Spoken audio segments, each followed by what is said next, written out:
సాధారణంగా లోకంలో బ్రతుకుతున్న మనల్ని దేవుడు తన ప్రేమ చేత ఏర్పరచుకుని తన సంఘంలోకి మనల్ని పిలిచాడు.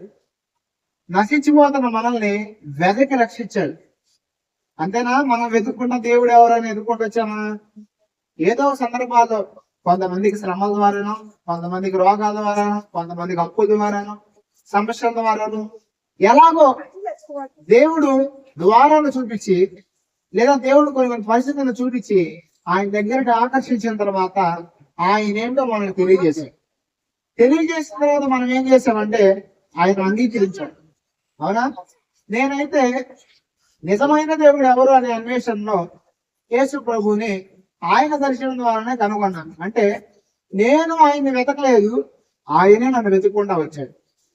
అయితే ఒకప్పుడు యేసు ప్రభు ఎవరో తెలియనప్పుడు, నేను యేసు ప్రభుని ఎరగక ముందు నేను నా ఇష్టం వచ్చినట్టు చేశాను.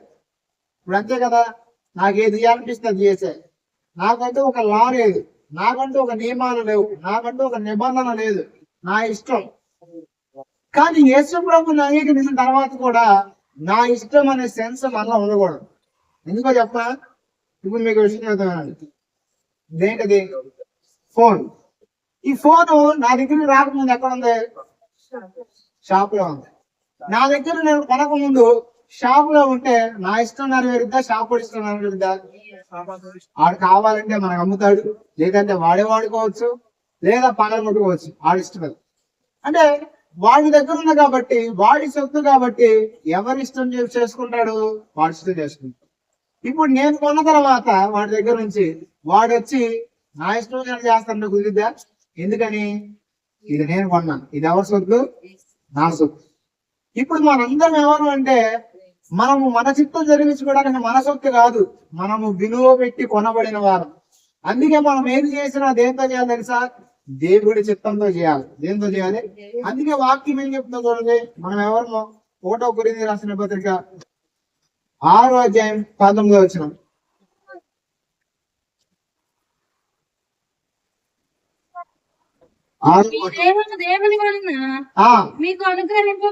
మీ దేహము ఎవరి వలన అనుగ్రహించబడింది? దేవుని వలన. పరిశుద్ధాత్మకు మీరు ఎరుగరా? మీరు మీ సొత్తు కాదు. చాలు, తర్వాత చదువుకుందాం. చూడండి, ఇక్కడ అంటున్నాడు, మీ దేహం ఎవరి వల్ల మీకు అనుగ్రహించబడింది అంటే దేహం మీద. మీ దేహము దేవుని వల్ల అనుగ్రహించబడింది. ఆదామును చేసింది అపవాది కాదు.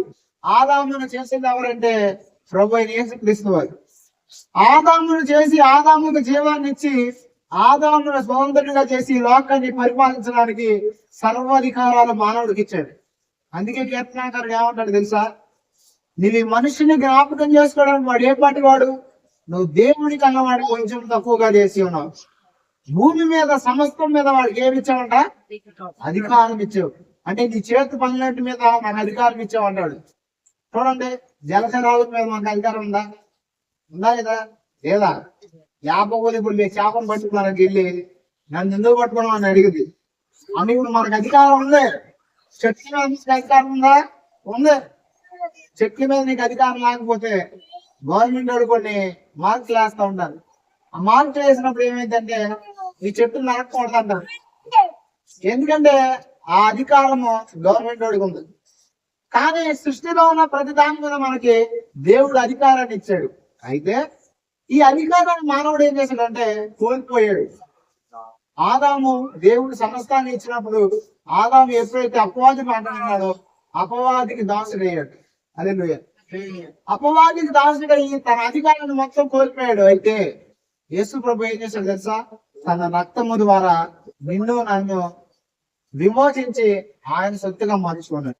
మనందరం ఎవరో దేవుని సొత్తు. హల్లెలూయా. అందుకే వాక్యం చెప్తున్నాడు కింద ఏమంటున్నాడు? మనందరం సొత్తు. తర్వాత చూడండి, ఏం పెట్టి కొనబడ్డాం?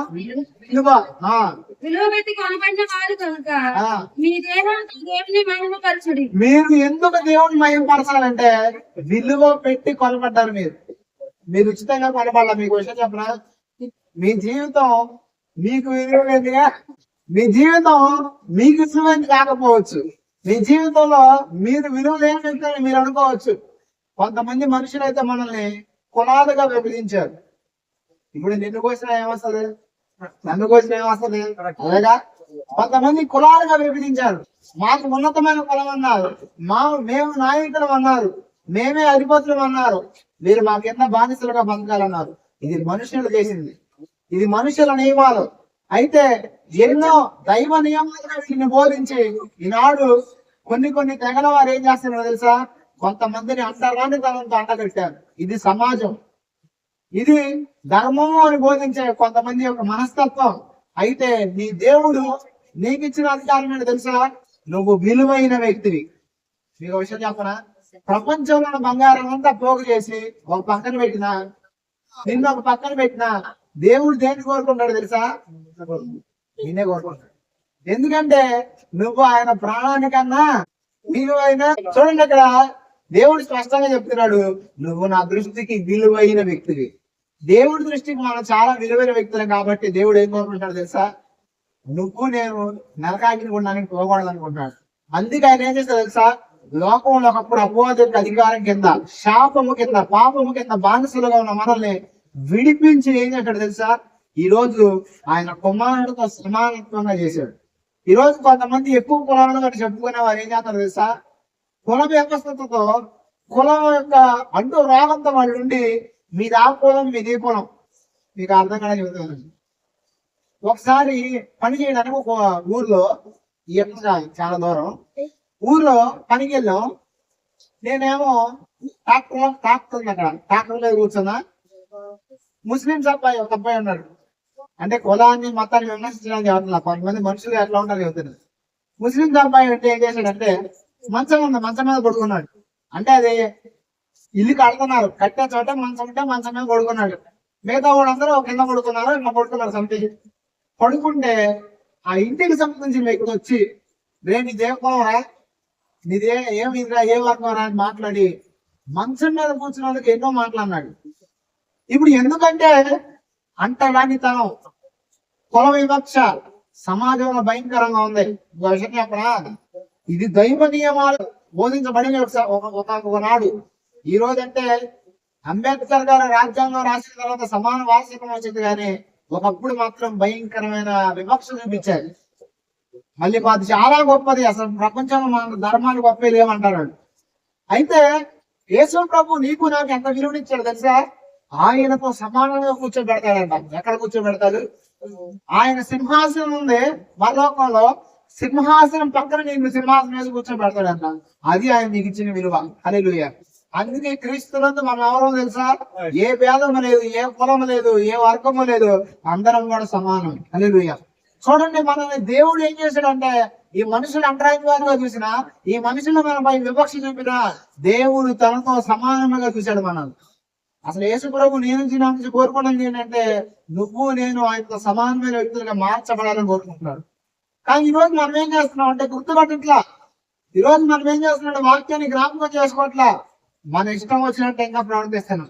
ఎలా ప్రవర్తిస్తున్నాం, దేవుడు విలువైన రక్తాన్ని ఇచ్చి, తన ప్రాణాన్ని ఇచ్చి నిన్ను నన్ను సంపాదించింది ఎందుకంటే నువ్వు నేను నశించుకోవడానికి కాదు, నువ్వు నేను లోకసర వ్యక్తులు తిరగడానికి కాదు. ఒకనాడు మన జీవితం వేరు, ఇప్పుడు మన జీవితం వేరు. ఇప్పుడు ఒకప్పుడు నువ్వు నీ కోసం బతికావు, ఇప్పుడు ఎవరి కోసం బతకాలి. మీకు మాట చెప్పరా, వాక్యం మీద సెలవిస్తుంది. ఒకసారి స్పష్టంగా చూడండి, ఏమో వాక్యంలో 1 కొరింథీయుల రాసిన పత్రిక 10వ అధ్యాయం 31వ వచనం. కాబట్టి మీరు భోజనము చేసినాను, మీరేమి చేసినాను సమస్తం దేని కోసం చేయాలంట. భోజనం చేసినా, పానం చేసినా, ఏది చేసినా దేవుడి మహిమ కోసం చేయాలంట. మరి రోజు మనం ఏం చేస్తున్నాం, ఏది చేసినా, ప్రార్థన చేసినా లేకుంటే ప్రార్థన చేసినా నా కొరకే. చాలా మంది ఈ రోజు ఎలా ఉన్నారు తెలుసా, వారి భోగాల నిమిత్తం అడిగేవారు ఉన్నారు. ఒకటి గుర్తుపెట్టుకోండి, క్రీస్తునందు రక్షించబడిన మనం ఎప్పుడైతే ఆయన కొరకు చెయ్యాలనుకుంటామో మీ కార్యాలు ఆయన చేయడం మొదలు పెడతాడు. మీరు ఏదైనా సరే ఆయన కొరకు చేయడం తెలుసుకోండి. చెప్పండి సార్, నేను ఏదైనా ఆయన కొరకు చేయాలి. తింటున్నావా, ఎవరి మహింపరచాలా.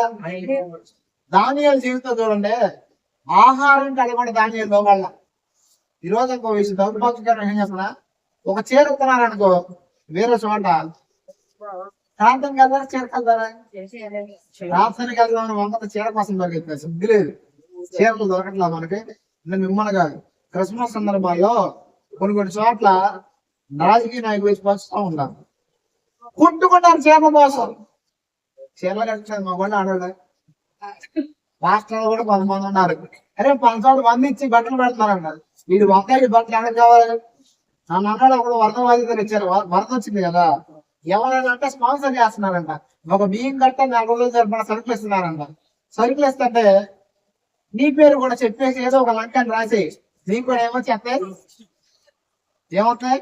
అప్పుడు ఏమన్నా పనికి మన్నాడా, నీది కొల్లూరు, నువ్వు లంకాన్ని ఎత్తి తీసుకుంటున్నావు, సరే నన్ను అంటే పనికి మళ్ళీ పనులు ఏమని చెప్పాల్సి చెప్తారు. ఎందుకంటే ఈరోజు చిన్న చిన్న కబుర్తి దేవుడికి మంచి వస్తుంది వల్ల నువ్వు వదిలే అవసరం లేనోడికి వస్తుంది. చీరలు లేవా మనకి, బట్టలు లేవా మనకి, డబ్బు లేవా, కానీ ఉన్నా కూడా ఏమొస్తుంది, నాకు ప్రేమ వస్తుంది, ఉన్నా కూడా సంపాదించుకోవాలనిపిస్తుంది. కానీ గుర్తు పెట్టుకోండి, నువ్వేది చేసినా దేవుడి మహిమ కొరకు, నువ్వు తిన్నా దేవుడి మహిమ కొరకు చేయాలంట, నువ్వు స్నానం చేసినా దేవుడిని మహిమ కొరకు చేయాలంట, నువ్వు చేసే క్రియలో దేవుడిని మహిమపరచాల, అంటే నీ బ్రతుకులో నుంచి దేవుడు చూపించాలి. మీకు అర్థం కావడం చెప్తాను. మీరు మందిరానికి వస్తున్నారు, మందిరానికి వచ్చే వారిలో కొంతమంది బైబిల్ చదువుతారు, బైబిల్ చదవకపోయినా నువ్వు చెప్పే 4 ముక్కలు వింటారు, విని అప్పుడైనా చదువుతారు. కానీ బయట అన్ని జనులు వాక్యాన్ని చదవరు. ఇప్పుడు నేను ఉన్నాను, మాది హిందూల ఏరియా, వాక్యం చదువుతారా? వాక్యం చదవరు. వాళ్ళు చదివేది ఇంకోటి ఉండదు. ఏంటది? ఏం చదువుతారు అనుకోండి,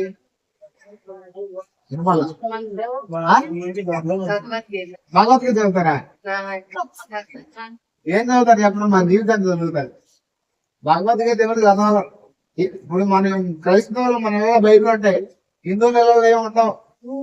ఒకప్పుడు మా ఇంట్లో ఉండేలే కొడుకు, అసలు 100లో 95 మంది ఏముండవు, నాకు తెలియదు కూడా వాళ్ళకి. హల్లెలూయా. హిందువులు ఏం చదువుతారు తెలుసా? మన జీవితాన్ని చదువుతారు. మా అన్యులు ఏం చదువుతారు తెలుసా? మన జీవితాన్ని చదువుతారు. నీ జీవితాన్ని చూసి మారిపోవాలా. ఎవరు చూసి మారిపోవాలా? మాతారా మారా? నేను ఒక విషయం చెప్తానండి, మన బోధన విని మారు ఎవరు. ఇప్పుడు నేను ఇక్కడ వచ్చే 5 సంవత్సరాలు అయింది కదా, బోధ వల్ల మారారు కొంతమంది, అయితే జీవితాన్ని చూసి ఇన్స్పైర్ కొంతమంది అన్నారు. ఇప్పుడు మన ఉపవాసం ఉంది, ఇప్పుడు ఉపవాసం ఎందుకు అనిపించింది? నేను చేస్తున్నాను కాబట్టి, నేను ప్రార్థన పెడతాను కాబట్టి, నేను కూడా అంటే నేనేదో పెద్ద హీరో నుంచి అవట్లా, అంటే నేనేది చేస్తున్నానో, ఏదైతే చూపిస్తున్నానో అది చెయ్యాలని మీకు కలిగింది. అలాగే మీరు బయటికి వెళ్ళినప్పుడు, సమాజంలోకి వెళ్ళినప్పుడు వాక్యానుసారమైన జీవితాన్ని కలిగి ఉన్నారనుకోండి, యేసు ప్రభువు మీ జీవితంలో చూపించారనుకోండి, దేవుడికి మహిమ వస్తుంది. ఏమొస్తుంది? ఎవరైతే ఆయన మహిమ కొరకు పాటు పడతారో, ఎవరైతే ఆయన మహిమ కొరకు నిలబడాలనుకుంటారో, దేవుడు ఏం చేస్తాడు తెలుసా? వారి కరతరములను దీవిస్తాడు.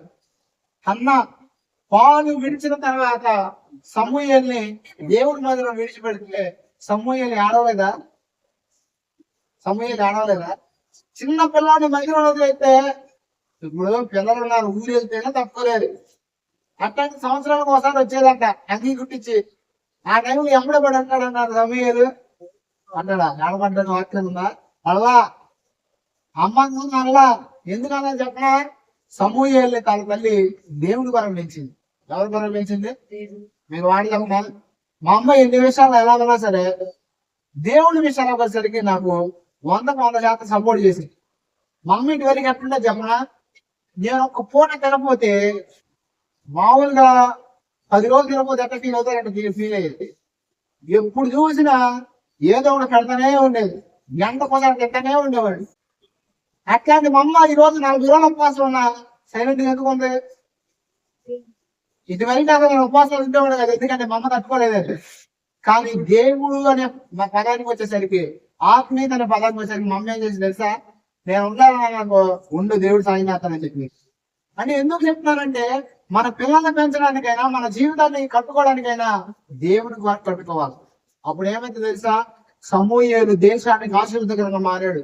సమూయేలు కోసం రాజులు ఎదురు చేశారు, ఎమ్మెల్యేలు ఎంపీ కోసం సమూయేలు ఎదురు వల్ల సమూయేలు వెళ్తుంటే రాజులు సైతం గడగడ వణించారంట. కారణం ఏంటంటే సమూయేలు తల్లి ఎవరి కోసం పెంచింది. అందుకే దేవుడు ఏమన్నాడు, నేను వాక్యం చెప్పాను, బాలుడు నడవలసిన త్రోవ వాడి మేలు పడి పెద్దాడైనప్పుడు ఏం నేర్పారా, బాల్యం తెలుపునే సృష్టికర్త యెహోవాను స్మరణ తెచ్చుకోమని నేర్పాలి పిల్లలకి. కానీ మనమే టీచర్ పాటలు పెడతాం, మనమే సినిమా పాటలు పెడతాం. ఇంకేంటి పిల్లలు నేర్చుకునేది. వాళ్ళు కూడా టీచర్ పెట్టుకుని డాన్స్ వేస్తారు. హల్లెలూయా. కాబట్టి ఫస్ట్ మనం పిల్లలు నేర్పితేవో తెలుసా, దేవుడు మనకు బలమైన సాధనాలు మారుతారు. మీకు విషయం చెప్పరా, రెండో వ్యక్తి ఎవరో తెలుసా, మోషే యొక్క తల్లి. ఐగుప్తు దేశం రాజభోగాన్ని కాదనుకున్నాడు. ఎవరో మోషే.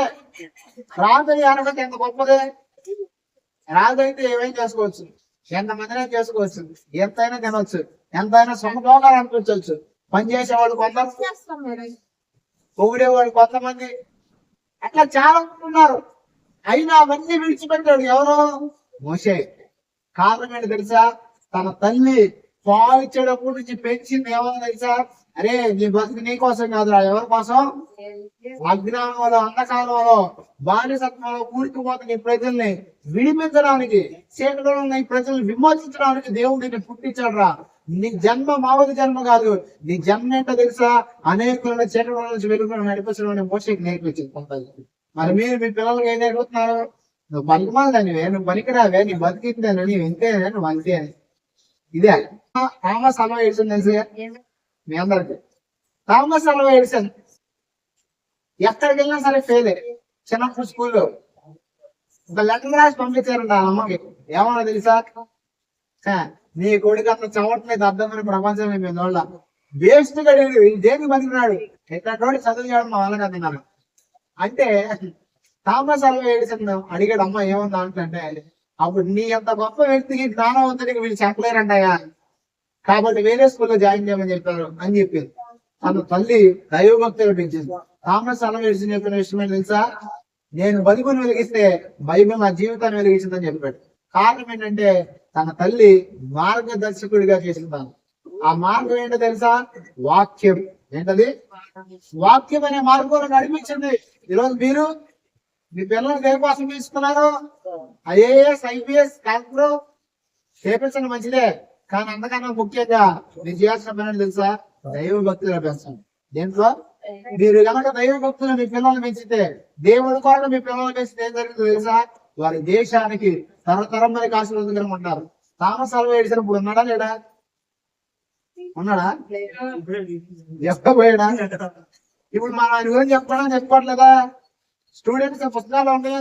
ఎందుకంటే తరతరాలు ఆయన గురించి ఎందుకు చెప్పుకుంటున్నా తెలుసా, తను దేవుడికి ఇష్టకరమైన వ్యక్తిగా ఉన్నాడు కాబట్టి. ఈరోజు ఖచ్చితంగా చెప్తున్నాను, మీ పిల్లల్ని ఆయన కోసం పెంచండి. మీరు చేసే పనులు ఆయన కోసం చేయటప్పుడు ఏమైంది తెలుసా, ఖచ్చితంగా మీ పిల్లల దేశానికి ఆశీర్వాదకరంగా మారుతారు, మీరు కూడా దేశానికి ఆశీర్వాదకరంగా మారిపోతారు. అదే నువ్వు చూడండి. ఒక విషయం చూద్దాం. తీతుకు రాసిన పత్రిక 3వ అధ్యాయం 3వ వచనం. ఎందుకనగా మనము కూడా మునుపు అవివేకులను మోసపోయిన వారు. ఆగండి, మనం ఎవరు మునుపు మోసపోయిన వారం అంట. ఎవరి చేత మోసపోయారు చెప్పండి, ఎవరి చేత మోసపోయాం కాకుండా నేను ఈ శరీరం చేత మోసపోయాం, అపవాది చేత మోసపోయాం, లోకం యొక్క తీరు చేత మోసపోయాం. దేని చేత, లోకం తినండి తప్పన పొద్దున్న లేచి సాయంత్రం వరకు తిన్నామా, కొడుతున్నామా, డబ్బులు సంపాదించామా ఇదే. కానీ ఈ రోజు దేవుడిని అంగీకరించే నీ జీవితం ఏంటో తెలుసా, నా జీవితం ద్వారా దేవుడికి మహిమ రావాలా, నా డబ్బు ద్వారా దేవుడికి మహిమ రావాలా, నేను ఎదగడం ద్వారా నీకు మహిమ రావాలా. ఇది ఇప్పుడు నీ జీవితం. ఒకప్పుడు ఏం మోసపోయాం మనం, యవ్వనంలో ఉన్నాక దేని కోసం మోసపోతారు చెప్పనా, ఈ యవ్వనంలో ఉన్నాక అందమే గొప్ప అనుకుంటారు. ఏం గొప్ప, కొంతమంది క్రీములు రాసేస్తారు, అది మామూలుగా రెడీ అవడానికి గంట పడుతుంది అద్దం ముందుకి బయటకు రావడానికి. కారణం ఎందుకు, అందం బాగుంటది, అందంగా నేను అందంగా ఉంటాను అనుకోవాలని. కానీ వాక్యం ఏం చెప్తుంది తెలుసా, అందము మోసక ఏంటంటే సౌందర్యం. మీకు వెళ్ళి చెప్పనా, నేను కాలేజీలో ఉన్నప్పుడు అయితే బైబిల్ కాలేజీలో ఇక్కడ నుంచి ఇక్కడ వరకు క్లీన్ రాసేవాడిని, ఇక్కడ నుంచి ఇక్కడ వరకు క్లీన్ రాసేవాడిని, పేదానికి లింపు బొమ్మ రాసేవాడిని. మళ్ళీ నాకు తలకాయ తోవడానికి పోవడం, తక్కువ చేయడానికి పోవడం, అట్లా ఉండేది కాలేజీలో ఉన్నప్పుడు. కానీ వాక్యాన్ని ఎరిగిన తర్వాత పౌడర్ కూడా రాసుకోవట్లేదు నేను. అంటే పౌడర్ రాసుకోవద్దు, నీట్గా ఉండదని చెప్పట్లా, కానీ మన ఇంటెన్షన్ అనేది మోసపూరితమైన వాటి మీద. చూడండి, అందం మోసకరము సౌందర్యం. అంటే ఈ అందంగా లోపం మనకు ఒకప్పుడు ధనం శాస్త్రం అనుకున్నాం. ధనం శాస్త్రమా? ఈ లోక భాగాల శాస్త్రమా? చుట్టాల శాస్త్రమా? కాదు. ఒక స్టోరీ చెప్తాను మీ అందరికి. ఒక ధనవంతుడికి 3 భార్యలు ఉన్నారండి. ఒక భార్య చాలా అందంగా ఉండేది, ఇంకొక భార్య ఎక్కడ వెళ్ళినా సంపద వస్తుంది. అంటే ఒక భార్యకి ఏమో తన ధనాన్ని మొత్తం ఇస్తాడు, ఇంకొక భార్యని ఏమో ఎక్కడికి వెళ్ళినా కూడా తప్పని తీసుకెళ్తాడు, అంటే ఫంక్షన్లకు కానీ ఎక్కడ చేస్తాడు. ఇంకొక ఆవిడని మాత్రం అసలు పట్టించుకునేవాడు కాదన్న. ఏం చేసేవాడు కాదు, పట్టించుకునేవాడు కాదు. అంటే తన జీవితం ఎట్లా ఉంటే నాకేంటి అది దాంట్లో తనతో తను ఇష్టం వచ్చినట్టు ప్రవర్తించేవాడు. అయితే ఒకనొక సమయంలో తనకి మరణకరమైన ఒక వ్యాధి వచ్చింది. మరణకరమైన వ్యాధి వస్తే డాక్టర్లు ఉన్నారంట, అయ్యా కొద్ది కాలంలో నువ్వు మరణిస్తావు, చచ్చిపోతావు, నీకు ఆయుష్ లేదని చెప్పారు. చెప్తే ఈ 3 భార్యలో ఆఖరి భార్యని పట్టించుకున్నాడా? పట్టించుకోవాలి. ఇప్పుడు ఈ 2 భార్యల దగ్గరికి వెళ్ళి అడిగాడంట, ఇదిగో నేను వెళ్ళిపోతున్నాను కదా, నాతో పాటు మీరెవరు వస్తారా అని. అప్పుడు అన్నాడంట ఒక ఆమెమో, ఏరా ముసలోడా, ఇవాళ కాక రేపు పోవాల్సిన వాడు, ముసలోడు అయిపోయావు, నీ తర్వాత నేను ఇంకోటి చేసుకోవాలి, నీతో పాటు నన్ను రమ్మంటావా అని అందంట. సరే, ఈ యొక్క వ్యక్తి ఇంకొక ఆవిడని అడిగాడంట. అంటే ఆవిడందంట, వస్తా, తప్పకుండా వస్తా, కానీ ఎక్కడ వస్తుంది తెలుసా? శ్మశానం వరకు వస్తాను. ఏముంది, 3వ ఆఖరి భార్య పట్టించుకోవడం కదా, ఇక ఆమె ఏమడుగుతుంది అడగకపోతే ఆవిడే వచ్చి ఏముందంటే, నేను నీతోనే వస్తాను అన్నాను. ఏముంది, ఇప్పుడు ఈ ఉపమానాన్ని బట్టి మనం అర్థం చేసుకోవాల్సిన ఒక విషయం ఏంటంటే, ఈ 3 మన జీవితంలో కూడా ఉంటారు. ఈ 3 ఎవరంటే, మొట్టమొదటిగా ఆస్తి. ఇప్పుడు ఆస్తి మన తర్వాత ఏమైంది, మన జనరేషన్ కి షిఫ్ట్ అయింది. మనం ఎంత సంపాదించినా, మనం ఎంత బాగా హావభావాలు కలిగి ఉన్నా ఖచ్చితంగా ఏమైతే తెలుసా, మనల్ని అది విడిచి వేరే వాళ్ళ వశమైంది. ఇంకో విషయం చెప్పనా, ఈ రోజు ఎంతో మంది మా అమ్మ మా నాన్న అనేవాళ్ళు చచ్చిపోయిన తర్వాత ఆస్తులు ఇక్కడ కొట్టుకునేవాళ్ళు ఉన్నారు. చచ్చిపోయిన తర్వాత శవం అని పెట్టి ముందు ఆస్తులు ఎవరు తర్వాత శవాన్ని, ఎంత దారుణం. అంటే ఆస్తి మన జీవితంలో శాశ్వతమా? ఆస్తి ఈ రోజు శాశ్వతం. చాలా మంది ఏం చేస్తున్నారు తెలుసా, ధనం కోసం బతుకుతున్నారు, దాని చాలా మోసపోతున్నారు. ఆస్తే ముఖ్యం అనుకుని. ఇంకో భార్య ఎవరో చెప్పనా, మన బంధువులు. ఎవరో మన బంధువులు మనం చచ్చిపోతే ఎక్కడ చేస్తారు. కానీ ఈ రోజు మనం ఏం చేస్తాం తెలుసా, ఆదివారం దానికి చుట్టాలు వచ్చారు నాకు, చర్చి ఈ వారం ఎగ్గొట్టి, చర్చి వారం ఎగ్గొట్టి మా ఇంటికి చుట్టాలు ఏం చేస్తాం తెలుసా, ఇంకో మాస్టర్ గారిని పంపించి ఇంటికాడ కూర్చుంటా. ఇప్పుడు మనం చూస్తున్నానా, మా చుట్టాలు కూడా తీసుకుంటాం చర్చిని. కానీ ఈ రోజు మన చుట్టాలు వచ్చారనుకో, ఆయన ఏమైనా ప్రతి ఆదివారం చర్చి కానీ మానేస్తాం. కానీ చుట్టాలు నీతో రారు. ఆఖరి వారు ఎవరు తెలుసా, నీ ఆత్మ. ఎవరో నువ్వు పట్టించుకోపోయినా ఖచ్చితంగా అది నీతో వస్తుంది. ఆఖరికి నీ క్రియలను బట్టి నువ్వు ప్రభువునందు విశ్వాసం నుంచి అజ్ఞానం నుంచి విడిపించబడిన వ్యక్తి అయితే పరలోకానికి వెళ్తావు, లేదంటే అదే ఆత్మ నేను నిత్యం కట్టుకోవడానికి వెళ్తావు. అర్థమైందా? కాబట్టి మన జీవితంలో ఒకప్పుడు మనం మోసపోయాం. ఒకప్పుడు మనం ఇదే శాశ్వత వరకు బతికాం మీకోసం. మీరైతే నాకు లేదుగా, నేనైతే ఉదయం మెకానిక్ షెడ్ ఉండేది అప్పుడు, అక్కడ మెకానిక్ షోరూమ్ ఉండేది. షోరూమ్ లో మెకానిక్ గా చేశాను ఉదయం, అసిస్టెంట్ మెకానిక్ గా. Night time petrol bunk petrol కొట్టేవాడిని. ఆ పెట్రోల్ కొట్టి దాంట్లో కూడా మోసం చేసి డబ్బులు సంపాదించేవాడిని. అప్పట్లో పెట్రోల్ బంక్ లో శాలరీ ఎంతో తెలుసా, 1500. కానీ నెలకి నేను సంపాదించేది ఎంతో తెలుసా, ఇంచుమించు 4-5 వేలు సంపాదించేవాడు. అప్పట్లో తక్కువ డబ్బులు. 2013 ఆ టైంలో సంగతి చెప్తానే. అయితే ఎందుకు అట్లా చేశానంటే, నా జీవితం అదే, డబ్బు సంపాదించడం నా ధ్యేయం. కానీ యేసు ప్రభువుని నమ్ముకున్న తర్వాత ఈ రోజు డబ్బులు సంపాదించిన నా ధ్యేయం రాదు. ఈ రోజు నన్ను దేవుడు ఫుల్ టైం ఇచ్చి రమ్మన్నాడు కదా, నేను పని చేసుకున్న దాని నెలకి 30-40 వేలు, 50 వేలు, 60 వేలు సంపాదించిన రోజులు కూడా నేను నెలకి. ఎంత అంత సంపాదన ఇక్కడ వచ్చిద్దా? కొన్ని మీటింగ్లు కూడా వచ్చిద్దా? రాదు. కానీ దేవుడు నన్ను పిలిస్తే ఇప్పుడు నేను ఎందుకు వదిలేసి రావాలి? ఎందుకంటే ఈ లోకము భక్తి ఖచ్చితంగా ఒక రోజు ముగించబడింది. హల్లెలూయా. ఖచ్చితంగా ఇవన్నీ శాశ్వతం కాదు. ఒక రోజు ఇవన్నీ మనం విడిచిపెట్టాలి తప్పు. ఈ లోకంలో అవన్నీ కూడా నటన, మోసం, మనల్ని మోసం చేసుకుంటున్నాము.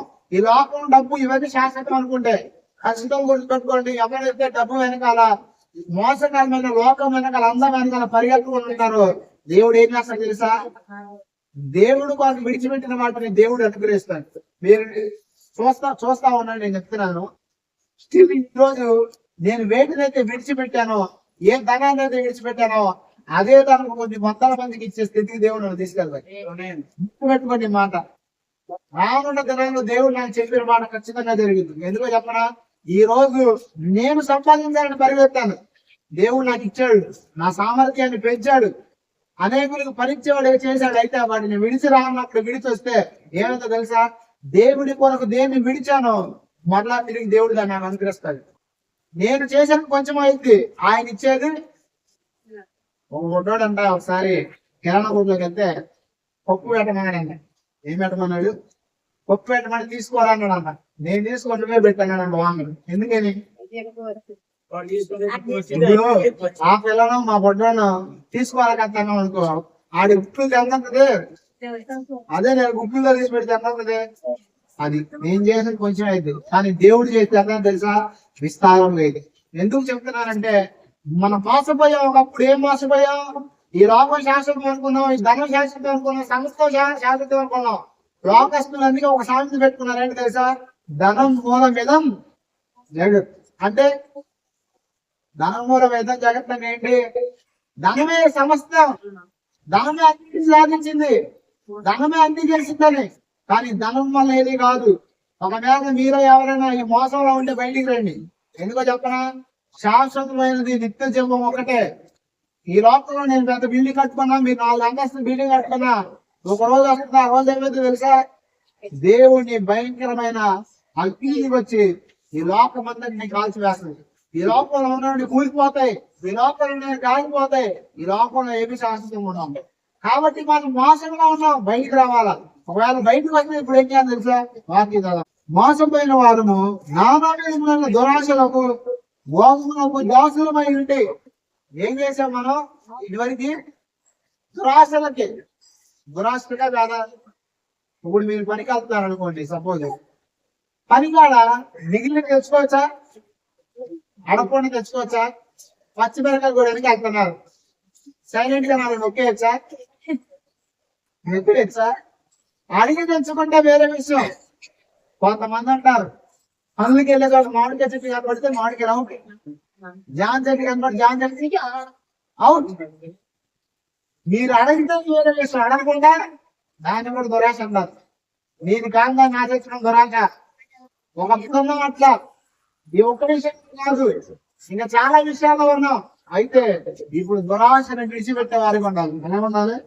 తర్వాత చూడండి. దేనికి? భోగాలు. బాగుండి ఏంటి? బాగుండాలి, నాకు అన్ని పర్ఫెక్ట్ ఉండాలి. కొంతమంది భోగానికి బానిసలు అయ్యి బద్దకస్తులు అయిపోయారు. భర్త ఇంటికి వచ్చి రావడం స్థితికి కూడా సరిపోతుంది. అమ్మాయి బద్దకం. కొంతమందికి అసలు ఏం బద్దకం అంటే టీవీ ఎదుర్కొచ్చి రిమోట్ నమ్మడానికి కూడా బద్దకమే. అంత సుఖభోగాలు అలవాటు పడిపోతారు. సుఖభోగాలు అలవాటు పడినవాడు తన రక్షణ కోల్పోతాడు, ఖచ్చితంగా దైవ భక్తులు కోల్పోతాడు. మన భోగాలకు బానిసలు అవ్వకూడదు. దేనికి అవ్వకూడదు? ఏసీ రూమ్ లో ఉన్న స్తోత్రం, ఎండలో ఉన్న స్తోత్రమే, పాకలో ఉన్న స్తోత్రమే, పెద్ద మేడలో ఉన్నా. ఎందుకని? నువ్వు మేడలో ఉన్నా నువ్వు పోతావు, నువ్వు మేడలో లేకపోయినా పోతావు, పాకలో ఉన్నా పోతావు. ఇప్పుడు పోయే జీవితానికి కొంతకాలం జీవితానికి అవసరం ఏంటి? లోకంలో దేవుడు మనకు అన్ని ఇస్తాడు, కానీ వాటి మీద మనం దృష్టించకూడదు. వీటి మీద, వాటి మీద. తర్వాత చూడండి. ఏమయ్యామంట అంటే దురాశకు దాసులు, బానిసకు దాసులు, భోగాలకు దాసులు, అన్నిటికి దాసులమే ఒకప్పుడు. కాలం గడుపుచు అసహ్యమై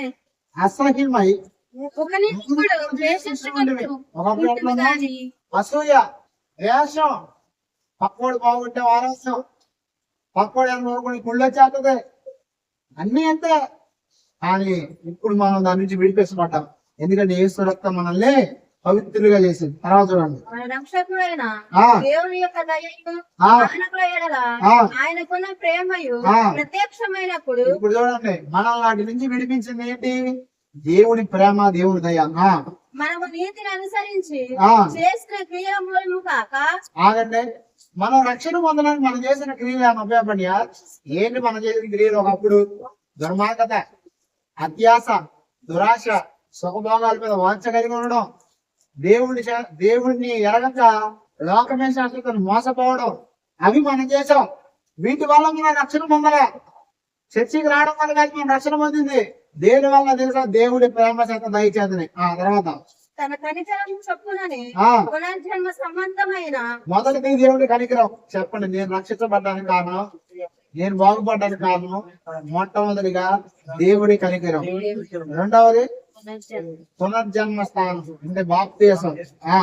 పునర్జన్మ సంబంధమైన స్నానము ఆ ద్వారా పరిశుద్ధాత్మ మనకు ఆ నూతన స్వభావం కలుగజేయుట ద్వారా ఆ మనల్ని రక్షించను. చూడండి, ఫస్ట్ మనం వాటన్నిటి నుంచి విడుదల పొందాలి అంటే మొట్టమొదట యేసు ప్రభు కనికరం మన మీద కావాలి. దేవుడి కనికరం ఎవరి మీద ఉంది? అందరి మీద ఉంది. కనికరాన్ని నువ్వు ఏం చేయకూడదు? వేస్ట్ చేయకూడదు, దుర్వినియోగం చేయకూడదు. దేవుడి ప్రేమను దుర్వినియోగం చేయడం ఏంటి తెలుసా? దేవుడి వాక్యాన్ని ఎన్నుకొని బాప్తిసం పొందకూడదు. దేవుడి కనికరాన్ని, ప్రేమను తెలుసుకుని కూడా నువ్వు ఆయన దగ్గర రాకూడదే. దేవుడి దగ్గర రావడం, చర్చికి రావడం కాదు, బాప్తిసం పొందడం. బాప్తిసం పొందింది ఏమైతే తెలుసా? పరిశుద్ధాత్ముడు నీలో ఉన్నాడు. ఎవరున్నారు చెప్పండి? పరిశుద్ధాత్ముడు నాలో ఉన్నాడు. దేవుడి వల్ల మీకు దేహం అనుగ్రహించబడింది. ఆ దేహమును ఆలయముగా చేసుకున్న పరిశుద్ధాత్ముడు నిన్ను ఏం చేశాడు తెలుసా? దురాశల నుంచి, పాపముల నుంచి, శాపముల నుంచి, సుఖభోగాల నుంచి విడిపించాడు నిన్ను. లేకపోతే 50,000 వదులుకొని నెలకి 60,000 వదులుకొని నేను ఆడు కూడా ఆడికి 50,000 నెలకి సాయిగంటు 50,000 వదిలేసి ఆదివారం, శుక్రవారం ప్రతిరోజు ఎక్కడ ప్రయత్నం అక్కడికి ఎక్కడ ఎత్తున్నాడు? ఎందుకు తెలుసా? ఈ లోకం వాడి కర్తన నటించిపోద్ది. ఇవన్నీ శాశ్వత కాలని ఎరిగాడు. కారణం ఏంటి తెలుసా? నమ్మి బాప్తిసం ముందు రక్షణ పొందాడు కాబట్టి. నమ్మి బాప్తిసం ముందు రక్షణ పొంది ఏమైతే తెలుసా? పరిశుద్ధాత్ముడు నీ మనోనేతాన్ని తెలుస్తాడు. అప్పుడు నువ్వేం చేస్తావు తెలుసా? సుఖభోగాలు ఎందుకు వాంచి ఉంచావు, కుళ్ళు పడవు, అసూయ చెందవు, నువ్వు ఇతరుల మీద కుళ్ళుకోవు. ఏం చేస్తావు తెలుసా? సత్యమైన మార్గంలో దేవుని మహిమపరిచే మార్గంలో నడుచుకుంటావు. హల్లెలూయా. పరిశుద్ధాత్ముడు మనకు నూతన స్వభావాన్ని ఇస్తాడు. ఎప్పుడో తెలుసా? మనము బాప్తిసం పొందిన పరిశుద్ధాత్ముడు నీలో వచ్చాడు కాబట్టి, నీలో ఉన్నాడు కాబట్టి నువ్వు వీటిని జయించగలుగుతున్నావు. ఆ తర్వాత మనం ఆయన కృప వలన ఆ నీతిమంతులమని తీర్చబడి ఆ నిత్య జీవమును గురించిన ఆ నిరీక్షణను బట్టి ఆ దానికి వారసులమగుటకై ఆ ఆ పరిశుద్ధాత్మను ఆ మన రక్షకుడైన యేసుక్రీస్తు ద్వారా ఆ ఆయన మన మీద సమృద్ధిగా కుమ్మరించెను. చాలు. మనం నీతిమంతులు అవడానికి దేవుడు ఏం చేశాడు? పరిశుద్ధాత్మను కుమ్మరించాడు. అంటే నేను ఎవరున్నట్టు? పరిశుద్ధాత్మ అన్నాడు. ఈ విషయాన్ని నువ్వు గ్రహించుకో. మీకు విషయం చెప్పనా? ఎవరైతే ఆయన నీతిని, ఆయన రాజ్యాన్ని వెతుకుతారో భూమి మీద వారు సర్వ సమృద్ధి గల వారిగా మారిపోతారు. సమృద్ధిని వెతికితే దరిద్రం వస్తుంది, కానీ సమృద్ధిని విడిచిపెట్టి దేవుని వెతికితే ఆ సమృద్ధి నీ దగ్గరకు వస్తుంది. స్థిరమైన కలుగు సంపద నా యుద్ధంలో దేవుడు చెబుతున్నాడు. ఇప్పుడు నువ్వేం చేయాలా? నీకు మాట చెప్పనా? అన్ని కలిగిన వాడు మీ దగ్గర ఉంటే మీకు అన్ని కలుగుతాయి. కానీ ఆయన దగ్గర ఏం కలిగి వాటి కోసం నువ్వు వస్తే తెలుసా? కొన్నిసార్లు దొరకవచ్చు, దొరకకపోవచ్చు. కానీ ప్రభువే నీ దగ్గర ఉంటే అవి తెలుసా? అన్ని వస్తాయి. హల్లెలూయా. 8వ వచనం చూడండి. ఈ మాట నమ్మదగినది కనుక దేవునికి విశ్వాసం ఇచ్చిన వారు సత్క్రియలను ఆగండి. ఇప్పుడు మీరు దేవుడి మీద విశ్వాసం ఉంచారు. దేవుడి మీద విశ్వాసం ఉంచారు. ఇప్పుడు మీరు ఏం చేయాలా? ఆయన కోసం ఏం చేయాలా? సత్క్రియ చేయాలా? ఏం చేయాలి? చూడండి. సత్క్రియలను శ్రద్ధగా చేయుటయందు ఎలా చేయాలి మన సత్క్రియలు కూడా? కొంతమంది దేవుడి పని చేస్తున్నారు అనుకోండి, సహాయం చేస్తారు. ఎలా చేస్తారు చెప్పనా? శాస్త్రాన్ని మీటింగ్ పెడుతున్నాడు, ఇస్తే బాగానే ఉంటది, ఇవ్వకపోతే నేను అనుకుంటానేమో అని ఇచ్చి అనవసరం ఇచ్చేవే, అంత ఇచ్చావే, ఎంత ఇచ్చావే, ఎవరు ఇవ్వలేదే, ఎవడేమన్నాడు? అనన్య సఫేరా ఏం చేశారు తెలుసా? అందరూ ఇస్తున్నారంటే అప్పొస్తారు అని చెప్పేసి వీళ్ళు కూడా ఆస్తి అమ్మేసి తీసుకొచ్చారు. తీసుకొచ్చి ఎలా చేశారు సత్క్రియ వీళ్ళు? శ్రద్ధగా చేయలే. శ్రద్ధగా చేయకుండా ఎలా చేశారు తెలుసా? సొంత తెలివితేటలు వాడారు. వాడి సగం దాచుకుని దేవుడు మోసం చేద్దాం అనుకున్నాడు. నువ్వు చేసే క్రియలు దేవుడు చూస్తున్నాడు. కొంతమంది ఎక్కడ చెప్పరా, ఇంటికి వెళ్తే పెడతారు, పెట్టి లోపల లెక్కలు చూసుకుంటారు. వీడు వచ్చాడు ఒక వారం ఉంటాడు ఇంట్లో, అంటే ఎప్పుడైనా భోజనం పెట్టాలి కానీ అట్లా చుట్టాలు వచ్చారనుకో వారం ఉంటాడు. వారం అంటే ఎంత ఖర్చు అయింది? ఒక రోజుకి ఒక 500 అయింది, వారానికి ఎంత అయింది లెక్కలు కట్టుకుంటారు. కానీ పైకి ఎట్లా ఉంటారు? సంతోషంగా తినండి అంటారు. అందుకే సామెతలు ఏమంటారు తెలుసా? వాడు తినమంటాడు కానీ లోపల లెక్కలు చూసుకుంటాడంట. నేను చెప్తున్నానంటే అట్లా అన్నాడు ఇళ్ళకి వెళ్ళకండి. ఎవడన్నా పెడతానికి ఎవడుతాడు అనుకోండి, అట్లా ఇట్లా వెళ్ళకండి. అట్లాంటి వాళ్ళు మీకు ఏం చేయాలి తెలుసా? పిలిచి ఇంటికి మంచిగా భోజనం పెట్టి పంపించండి. హల్లెలూయా. కొంతమంది ఇంకా ఈ చిత్రం ఇంటికి వెళ్తే కనీసం అన్నం పెట్టాలనే సెన్స్ కూడా ఉండదు కొంతమందికి. అంటే కొంతమంది అట్లా ఉంటారు. కానీ దేవుడి గారు మన చర్చిలో బాగా పెట్టేవాళ్ళు ఉన్నారు. సంతోషం. హల్లెలూయా. కొంతమంది ఎట్లుంటారంటే అన్నదాని ఇంటికి వెళ్దాం అనుకో, అన్నదాని ఇంటికి వెళ్తే చుట్టాలుగా తినొచ్చారా అని అడుగుతారు. ఏమడుగుతారు? ఇప్పుడు తింటారా అనడం వేరు, తినొచ్చారంటే పెట్టే ఉద్దేశం ఉందా? లేదు. అంటే సత్క్రియ చేయాలనుకుంటారు నేను ఎట్లా చేయాలి? శ్రద్ధగా చేయాలి. అప్పుడు నువ్వు చేసే ప్రతిఫలం వస్తుంది. ఇప్పుడు నువ్వు పెట్టేది ఒక వ్యక్తి పెడుతున్నావు, పెట్టేది ఎలా చేయి పెట్టు. అప్పుడు దేవుడు ఏం చేస్తాడు తెలుసా? పైనుంచి నువ్వు చేసేదానికి ప్రతిఫలం ఇస్తాడు. నేను ఎలా అర్థం చెబుతున్నానంటే, నువ్వు ఒక వ్యక్తి చన్నీళ్ళు ఇచ్చినా సరే ప్రతిఫలం ఎక్కడికి పోదు. ఈ రోజు కాక రేపైనా సరే దానికి ప్రతిఫలం నువ్వు ఖచ్చితంగా అనుభవిస్తావు. మా అమ్మ సేవకులకు ఎంత సహాయం చేసేదో, ఎంత పెట్టేది అనుకున్నారు, కానీ ఈ రోజు అదే మేము అనిపిస్తున్నాం. మా అమ్మ డబ్బు లేకపోతే వేరే వాళ్ళ దగ్గర అప్పు తీసుకొచ్చేనా, పాస్టర్ గారు వస్తే మీటింగ్ పెట్టేది, పాస్టర్ గారు వస్తే ఆతిథ్యం ఇచ్చేవాడు.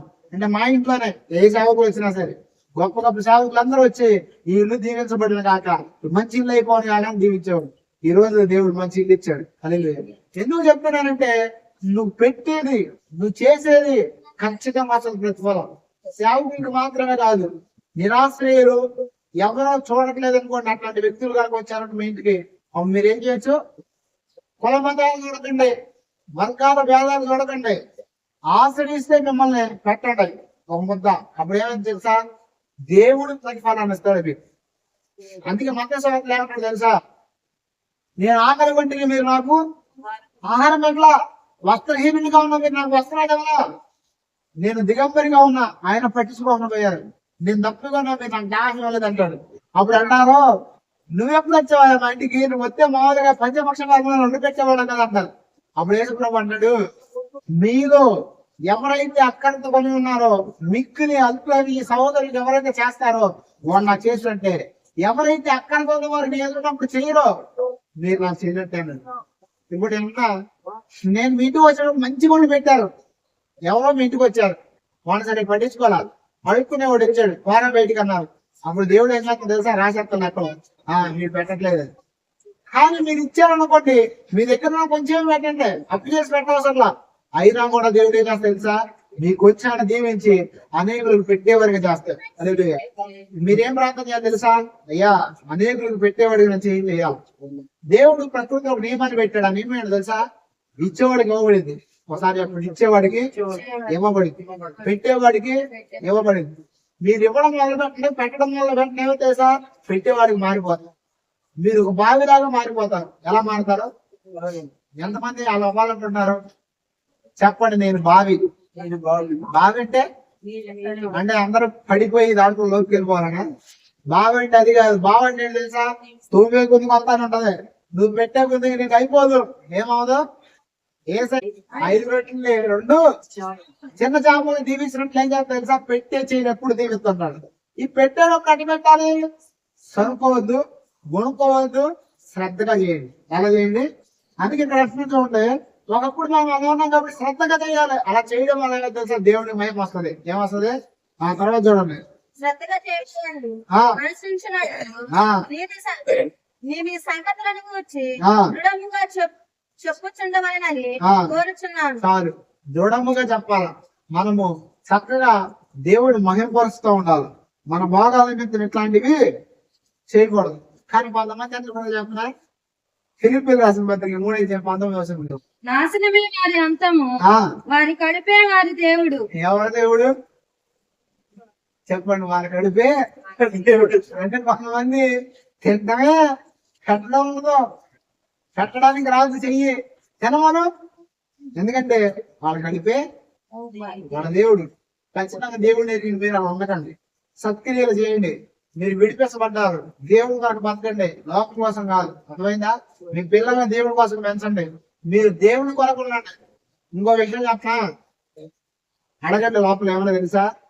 నా స్థితిని దీవించు, నన్ను హెచ్చించు, నేను అనేకులకు పెట్టాలా, నీ సేవకు సహాయం చేయాలా, అనేకలు పోషించాలా.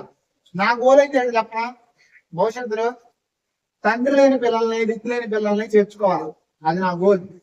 భవిష్యత్తులో అనేక మంది పేద సేవకులు ఉన్నారు, అంటే ఈ రోజు కూడా తినడానికి తగిన సేవకులు కూడా ఉన్నారు. మీరు అన్నది ఇప్పుడు అమ్మడికి రాలి ఉన్నారు ఇప్పుడు కూడా. అట్లాంటి వాళ్ళని ఆదుకోవాలి, అది నా గోల్. నేను దానికోసం ప్రార్థన చేస్తాను. ఏమో తెలుసా? అనేకుల్ని ప్రభువా పోషించేవాడికి నన్ను చేయి, అనేకులకి ఇచ్చేటట్టు చేయండి.